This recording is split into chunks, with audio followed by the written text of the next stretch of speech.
Hey TAPS Crowdsourcing participants, this is Chuck Burr, your extension educator focusing on water and integrated cropping systems. Today standing in our Farm 26 plot. You can see behind me, we've got 6 different soil moisture sensors for you to take a look at. To me, this is going to be a real treat. We can look at 6 different sensors in the same plot and compare them as we go through the season. The first week we're going to use AquaSpy.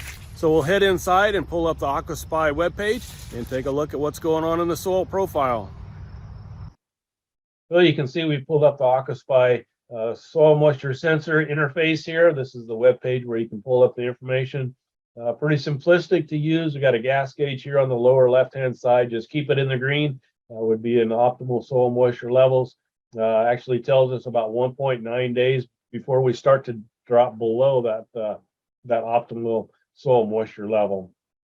You can see here on the lower left, we're pulling water from the 28 to 32 inches. The roots are down there. There's moisture as we go down through the profile. The roots are moving into that. That's a good thing.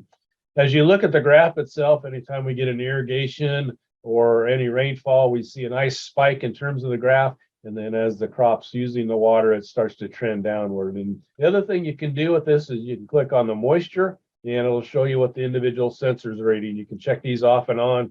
You look at that 28-inch sensor there. I'm clicking off and on.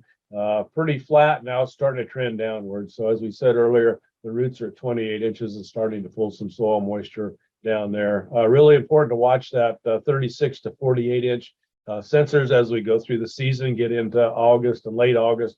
Want to be pulling some moisture from down to 36 to 48 inches. The other thing that's really interesting to look at is the growth stages.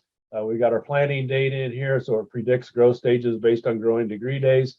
Says we're at V8. I'd say we're really close to that. I was in the field today. I looked at a couple plants, and maybe later today we hit V8 actually in the field. Well, there you have it. We've got soil moisture sensors here. Now you need to make your decision. Do we water this week or not? And if we do water, how much? This has been Chuck Burr with your crowdsourcing update.